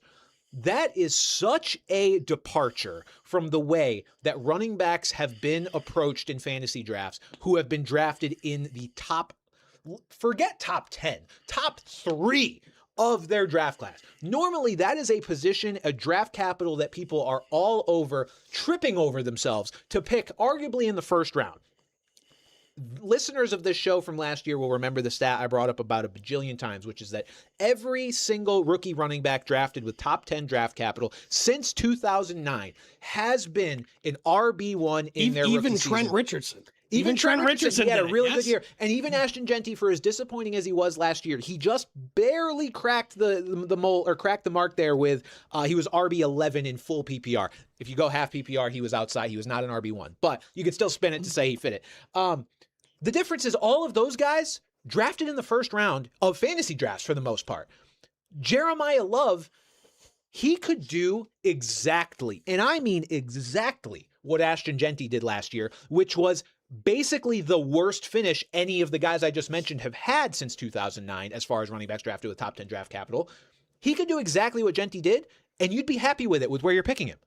You can draft Jeremiah Love in the early third round, and if he gives you that, you will be happy, let alone the upside he has to absolutely demolish that. I understand the Cardinals are going to be bad. I understand the vibes in Arizona aren't great. I understand he's already hurt. None of those things are great. I think people let their judgment get a little clouded in terms of forgetting how good of a fucking player we're talking about. Like, Jeremiah Love is that elite top tier running back prospect, even if he's not quite, in some people's eyes, a Bijan Robinson. He is right there. And I will take that player every day of the week in the third round. Are you kidding me? I would consider him in the late second round if he was available. The health is the only thing that worries me just a little bit because he might start a little slow. Sure. But he's going to be game script proof. He's a really good receiver. Like, he's just a great player. Lord H. Exec just points out they could be playing from behind a lot too. So that could even exactly because he's not going to get game script. Algier is never like he can catch passes, but that's never been like his thing. He would take stuff from Bijan in between the tackles, right, and at the goal line more so than in the receiving. And we've game. already seen that Tyler Algier, based on that preseason game 1 usage, is just there to be a change of pace. He's not, this isn't going to be 50-50 or I would argue even 60-40. We're getting at worst 65-35, and even that might be overselling it for Algier. So love me some Jeremiah. Yeah. No, again, I think he's going at a good value, and I think the injury is only going to help that in terms of if you're trying to get him there. My running back. Stop me if you've heard this before on this podcast. I fucking love Chase Brown. If we had to pick one pal, Chase Brown is my pal. We've talked about it before. Is this guy the most talented running back in the world? No. There are plenty of guys who have much more talent than this guy. Those guys are not in probably the best offense in the league. Those guys are not on the Bengals. With an elite quarterback, and elite wide receivers, and just an elite offense altogether. And the biggest takeaway for me is for this third year in a row or second year in a row, they have done nothing to present that. They have the ghost of Samaje Perine and Taj Boyd, who has not really increased any role. This is, I'm going to say it, this is a true big load back. He belongs in the conversation in terms of the volume with the big load backs. Here is the thing, and that's the thing that upsets me, is I know in our league, I have no shot to get him. Picking one at 19 back on the comeback. There's part of me that's just like, do I just say fuck it and take him at 6? The answer is going to be no. I understand it. But I think he's going to be good enough where he is going to be. Taj Brooks? I said Taj Boyd, didn't I?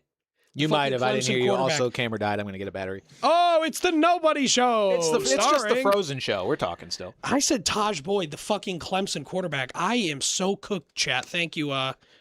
He played, orange. Yeah, so orange. like Taj it's fair. Brooks, thank you very much, has not seen any kind of increase in his usage over the last couple of years. So this is Chase Brown's. As soon as Zach Moss got injured and Chase Brown took that, there has been zero indication. Like they go and get Khalil Herbert and everyone's like, oh no, Khalil Herbert's going to do nothing. I was one of those people that was worried at one point. He is of those second tier guys. Like I think obviously Gibbs and Bijan are in a league of their own. And then I think kind of Taylor is also in a league of his own. Mm-hmm. But of the rest of the guys, the James Cooks, the Christian McCaffreys, the Derrick Henrys, give me Chase Brown. Give me Chase. So I guess by that standard, Chase Brown could, I guess I could say that Chase Brown might be my RB4. As high as my RB4. Okay. Fair enough. Again, TBD while even when Burrow gets hurt, obviously when Burrow came back and played really well was when Chase Brown really excelled. But he's also kind of system proof there because Flacco's still there. Flacco's still there. And I think that was the real problem. It wasn't just, he's only dependent on Joe Burrow. He's dependent on just a bare functioning minimum quarterback play. And which I think most running backs are. So. Yeah. But again, all those guys I just listed are probably more talented than him. But again, it's just all about the situation. And I think the situation, Shubes points out, I don't know if Shubes on Sports, by the way, has a great YouTube channel. Give it a watch. He might be cooking up something about contract years because he always mentions them to me separately and now in the chat. Chase Brown's also in a contract year where either the Browns, maybe the Browns, but the Bengals could really pay him or extend him, or he could get a huge deal. So, yeah. Out of the years that I've picked Chase Brown, I think this is the year where I have enjoyed him and look forward to what he can do the most. We're back visually. Now to the unless you have anything to add about Chase Brown. Real quick, I do have actually a little nugget here for you that is, backs up your argument. McDonald's. So Samaje Perine was not on the Bengals 2 years ago.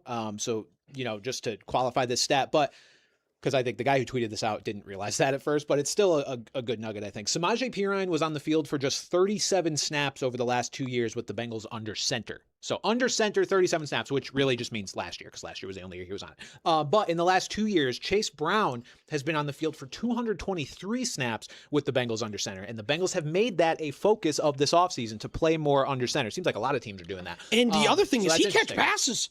Oh, yeah. And the thing is, not just catching passes, he catches balls in the end zone. Yeah, like a lot of targets. That's what I'm saying. Is like, in terms of situation, this guy's got everything. Chase Brown or James Cook. I love James Cook as well. I'd probably put him right after Brown. I'd say Brown, but if you pick Cook, you're looking at a running back in a phenomenal rushing offense who promoted the guy that made James Cook, because it was fucking Ken Dorsey before, and James Cook couldn't do a fucking thing. Yeah. You switch to Sean Brady, Tom Brady, Wayne Brady, Joe Brady. Jesus Christ, Wayne Brady. Jesus Christ. I'm like, Jesus Christ. Joe Brady, who built him up, who as soon as he took over, Cook took off, and now he's the head coach. So I like both of those guys. Give me Brown by a hair, which I don't, which neither of us have. Actually, I do. Like I said, I do have hair right now, but not a lot. Got hair here. I got hair. All right. Wide receiver, Pat. God, I am so wide right now. I got a button for this one. Then he waddled away, waddle, waddle. Broncos country, let's ride. It's Cortland's son. It's Marvin Mims. No, it's Jalen Waddle. Pat Bryant. Again, we talk about narrative and situation and things that just kind of have to work, right? The Broncos traded a first-round pick for Jalen Waddle. Cortland Sutton's not that good. Brand hates Cortland That's Sutton. it, actually. I'm done talking. No. Cortland Sutton, look, he is a good receiver, but he's never been meant to be one of those high-end, elite, top-level wide receivers. Jalen Waddle, I firmly believe, is. He's just been playing with Tyreek Hill for most of his career. Now he goes to a place that traded a first-rounder for him, is trying to be a real contender, looking like a high-end playoff team, has a solid quarterback in Bo Nix, although may not be your elite of the elites of the Josh Allens, Lamar Jacksons, Patrick Mahomes. He's still a damn good passer of the football, can get his players fantasy points. Jalen Waddle's going to a place that's going to be the most friendly offensive environment that he's ever played in. And some of the quotes that you've heard about Jalen Waddle this offseason in this camp, it's like these quotes don't mean anything for if they're being thrown about like a guy who's fourth on the depth chart. But when you're talking about a guy that just got, again, traded for with a ton of capital, a ton of investment, when Sean Payton says he's the kind of wideout that can walk on water, when Davis Webb says he's going to play everywhere except offensive line, Lame. this guy on one of the best teams in the AFC is going to be the guy the passing offense runs through. He just is. Cortland Sutton, truthers, I'm sorry, it's not happening. I don't think Cortland Sutton's even going to be a startable fantasy player for most of the year. I can see that. I don't. I can see that. I think he's going to have weeks where he's, was worthy of being in your lineup, but you don't know when those are going to come. He's been kind of disappointing as a primary target. So I think Waddle's up to that task. I think he's talented enough to be up to that task. He's in the prime of his career. Draft Jalen Waddle because while I don't believe in editorializing it in such a way to say this is this year's JSN, this is the closest thing you're going to get to this year's JSN in terms of talent and his situation changing drastically and people not adjusting enough to that situation. And again, we're looking at another guy in Davis Webb who's going to be head coach next year, who again almost was this year. So I was also to self-promote my conflict of interest at ESPN. I do some work for the alerts team now. So if you got like an alert, if you get like Broncos news alerts, I sent an alert about Bo Nix, and I read the article, and it's just about how they think there's a clear answer for how they can get even better, which is more the tempo, his rhythm.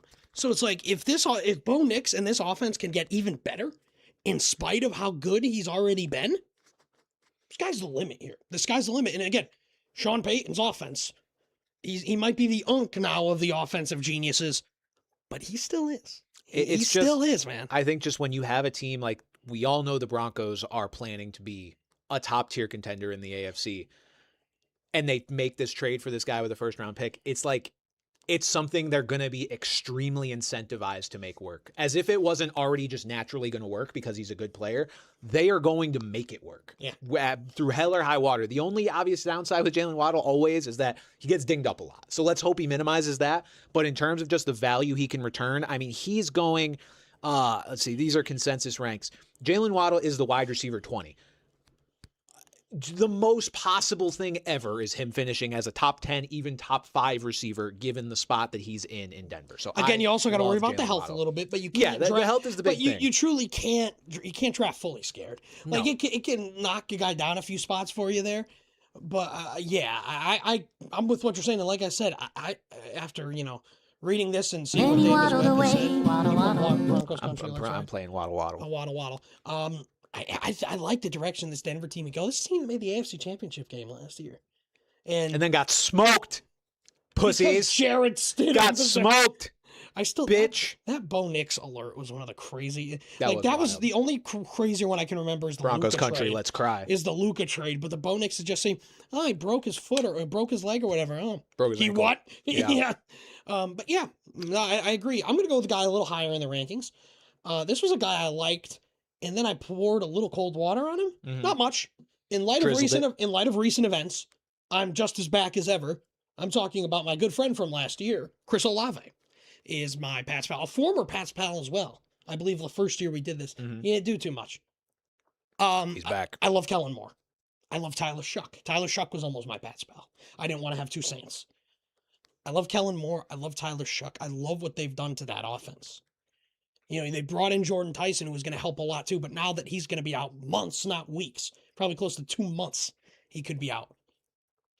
to the fucking moon. Mm. To the fucking moon. Yep. Like, the guy looking at guys ahead of him even, like George Pickens, Nico Collins, A.J. Brown, Drake London, it's like, I don't know. I think Olave's pretty fairly ranked at 11 right now. I'd take him over Pickens, that's for sure. But to be such a clear-cut number one target, and we saw what happened when they switched to Tyler Shuck last year. They only had all the time in the offseason to continue to develop, to continue to learn Kellen Moore's system. Tyler Shuck's only going to be better this year, and Chris Olave is going to be the biggest benefactor, even though he was already such a big benefactor to begin with. So, yeah, Olave is my pal here. Again, wide receiver 1 finish, top 20, you know what I mean? Finishing as a wide receiver 1 seems almost destined. I love the Saints offense. I have a feeling you do too. I do. And with Olave, something I'm about to use to prop up this next guy as well. The pace of that Saints offense.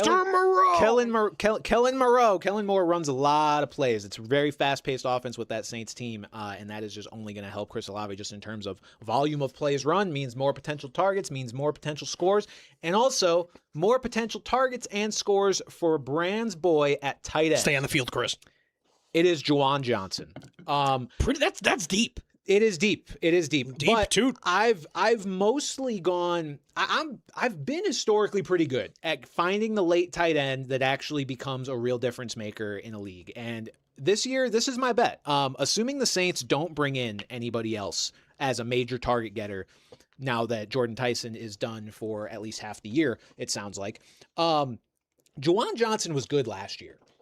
Juwan Johnson is now just pretty solid. Juwan Johnson is now going to be the theoretical second target, top 2 target. Devon Vele erasure. Devon Vele will exist, that is for certain. But Juwan Johnson from week 7 on last year was a top 12 tight end how many times? 1, 2, 3, 4, 5, 6. So 6 tight end 13 finished to boot. 6 times. Juwan Johnson is going to be in year 2 now with an actual quarterback in Tyler Shuck, who helped him, put together this decent chunk of performances down the stretch. But more importantly, it's a guy they trust. He's a converted wide receiver. He's only 29, which for a tight end is not old.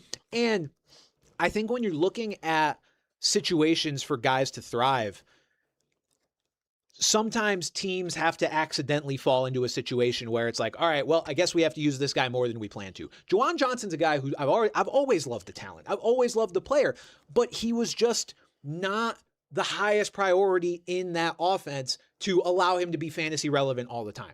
I think he's going to be a guy that gets a lot of run here. If this Saints offense takes the step forward that we think it can, he's going to be bordering on like a top 6 option. And you got to look at the targets at the end there too.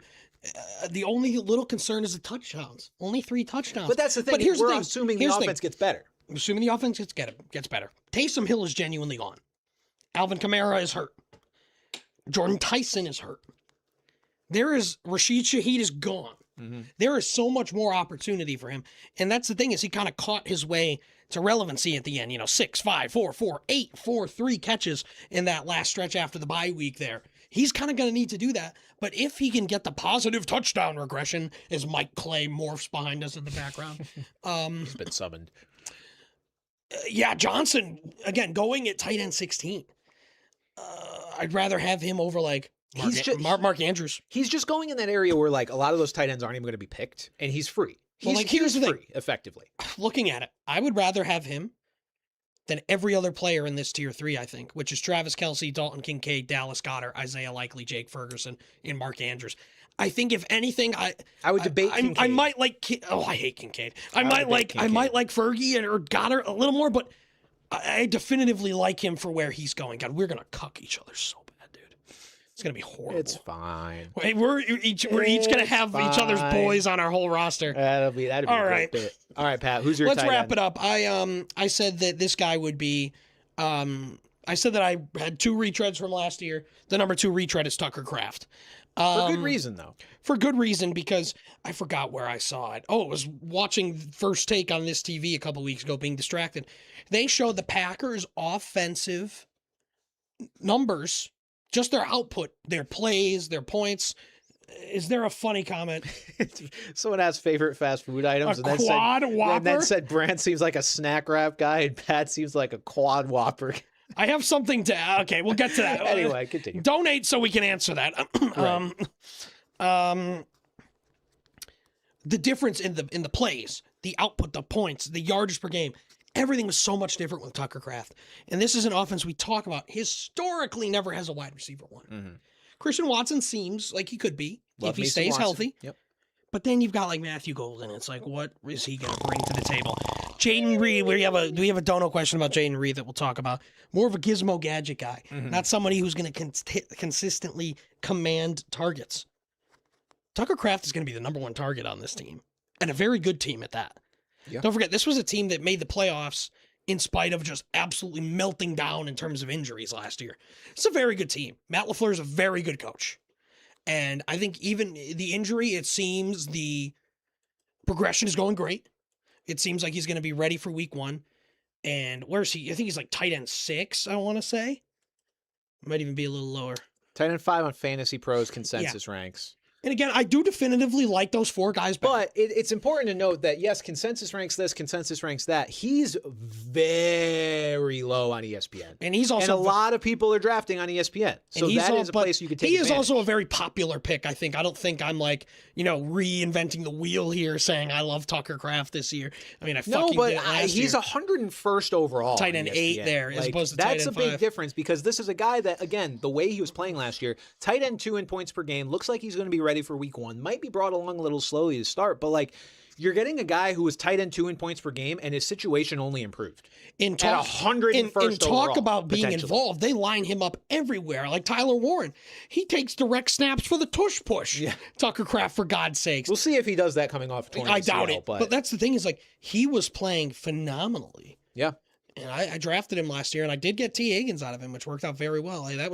That's how you play fantasy football. You draft an excess and then trade it for a need. Draft good players. And it worked out for me. Exactly. Position need is position need. Take good players. Yeah. But yeah, so Tucker Kraft will round out our guys. Are good. Brand's boys and Pat's pals for 2026. I've got Caleb Williams, Jeremiah Love, Jalen Waddle, and Jawan Johnson. Pat's got Trevor Lawrence, Chase Brown, Chris Olave, and Tucker Kraft. Draft those guys. You'll win your league. We promise.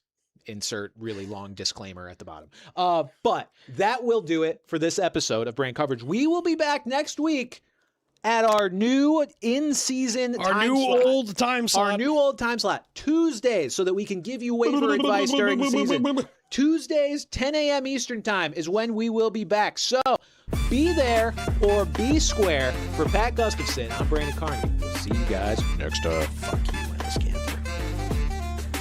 All right, now we will answer our viewer questions for those still around. Let's see what we've got here. So we've got one, a spicy meatball with $5, said Browns are poor, and I've heard they can recoup money if he gets hurt. They might be trying to get him killed. About Deshaun Watson. Base. They're so based for that. I mean, I think we'd all be okay with that. That 6 guy with $4.99 said, Am I the only one who thinks they ought to give Taylon Green a chance? Yeah. He's insanely talented. Yes. This is, so here's the thing. You're not wrong. He is insanely talented. I understand where you're coming from, but this is like a worse version of the Trey Lance truther argument where people were like, why don't they just play Trey Lance? Taylon Green has traits. At this stage, he's bad at football. Like, Taylon Green, or at least not good enough. It's not, no team, I'm not going to say the Browns are self-respecting, but no self-respecting team is going to put a quarterback out there that straight up can't really play the position at an NFL level, and that, I think, is where Taylon Green is at right now. I know what you mean. Fast, big, strong, all these things. It's not Madden. Things would get ugly even faster than they are going to with Watson. No, I maybe one day, maybe later. I pretty much agree with everything. It's like, I understand the sentiment of like, oh, he's a lot of fun and their situation's so bad, but I just don't know if he's built to be. Remember how bad Dorian Thompson-Robinson was for the Browns? He's Dorian Thompson-Robinson. Alex compares him here to lost my train of thought, to Terrell Pryor, who was a an NFL quarterback. Yeah. And then became a pretty good wide receiver, actually. I So, think Green's probably a lot worse than Pryor. like, that's what I mean is that Pryor Green, was like a real maybe college they can quarterback. turn Green into something fun, but something fun, it does not belong as your week 1 starting quarterback, unfortunately. The uniform story with $5 said, "What's your favorite sports memory? Not as a fan, but from your own athletic." I got a good one, and Bran was kind of involved. Go ahead. What's yours? Oh no, it was the year after. We were playing your team in town basketball, and I hit like 4 threes in a row, and the coach had to call timeout because I just wasn't missing. I would just take the ball, guy in my face, like 2 steps behind the line, and I drained 4 in a row. No regard. I have never scored that 12 points I had in that game. I had never scored more than 12 points in my life, and the coach. It's funny because I know him, and his brother told me he said, he goes, "All right, how do we stop the fat guy?" That's really So the funny. fact that a team had to call timeout Right. to stop me, Yeah. one of the worst basketball players I've ever seen. I could shoot it a little. Talk about Ennis Cantor being a cone on defense. I was a cinder block. I was, oh my God. My dad loved it because it was his excuse to never play me because I just could not play defense. Yeah. Yeah. I would say mine. So it's funny. I just put them up. It's the 2 plaques that are still over there from youth basketball. Oh yeah. So we play town basketball what Pat just mentioned is, it's not high school basketball. We were very unathletic kids, including myself. I have lost weight since, but I was a very fat child who only shot threes, and much like Pat, couldn't play defense. You played better defense than me. You a were little bit better, more, yeah. Well, you were I was taller, a little yeah. more nimble, but I was- not by much. So we weren't playing super high level athletics as kids, Disagree.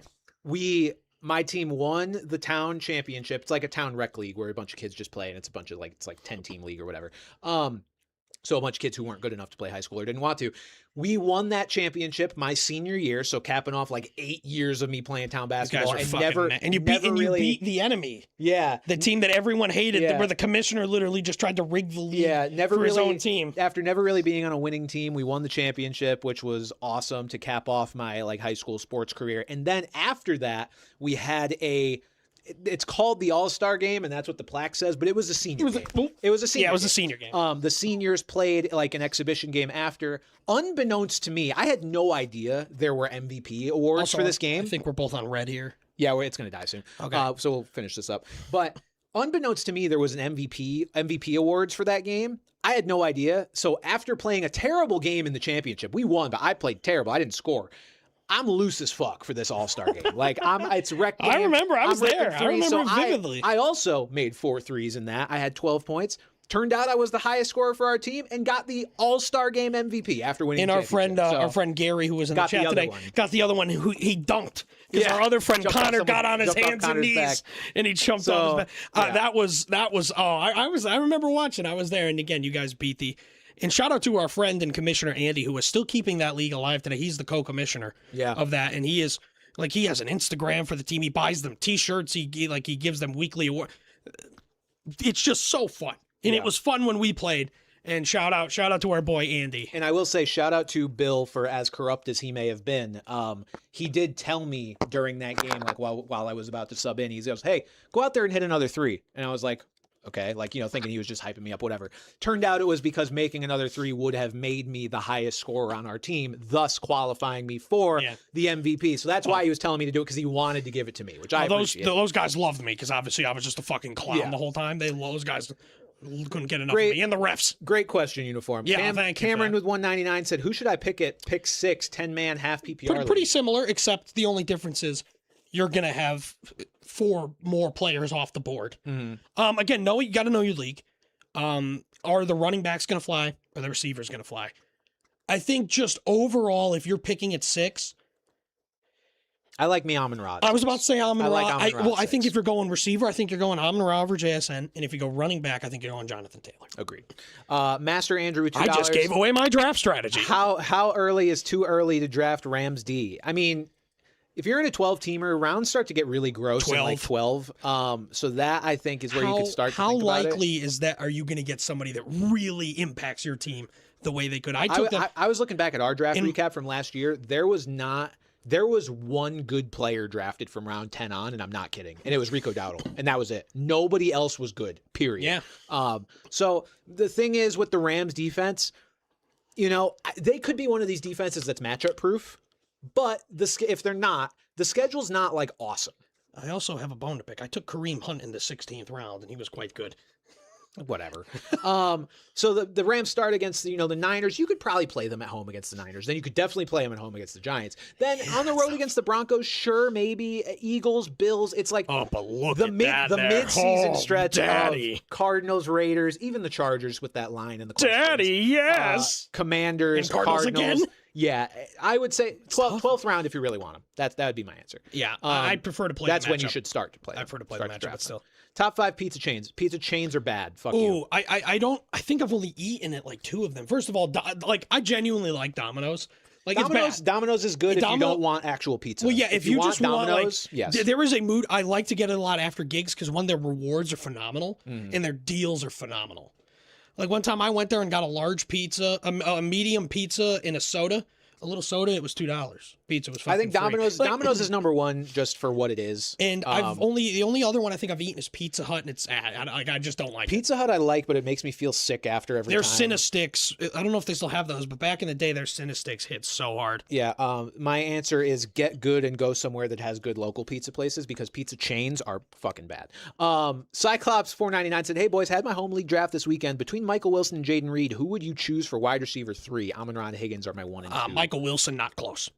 Jaden Reed. Agree. I just don't. Jaden Reed's only going to play in 3 receivers. That's what I said, and he's just not someone that's going to command a lot of targets. It's been a little more quiet because all the talk there's about Jeremiah Love, but at the beginning of camp, there was a lot of talk about Michael Wilson. Yeah. And then Knight the Mite with $2 said, when to take GW5 to support the Geno Revenge Tour. I'm not a big fan. I'm not either, but again, Jets. he is a wide receiver 1. I understand. And Geno is going to likely target him. Not a ton. I mean, what? You got Kenyon Sadiq, you got Adonai Mitchell, maybe Mason Taylor. These aren't inspiring guys. He is a 3rd rounder. I would not take him until the 4th. Actually, Yeah. I guess technically he's a 4th rounder, 38th. But even looking behind him, like I prefer Jalen Waddle, Lad McConkey. If you're going to take running backs, I prefer guys I going would after start him. to take him. The line for me, I'd rather have. I actually think he's ranked kind of good. I'd rather have Waddle and McConkey, obviously, and probably Ibuka, assuming the toe's okay. So those 3 guys who are ranked near him, I'd rather after him. But once we get down to McLaurin, Devontae Adams, I would take Garrett Wilson over those guys. Yeah, I think so. We got one more here from Cameron King. Thank you, Cameron. 199. One player you think is primed to flop. So are we talking like a complete and total flop? I would like say not so. just like They won't be startable for you. Put it that way. Ooh, that's going up high.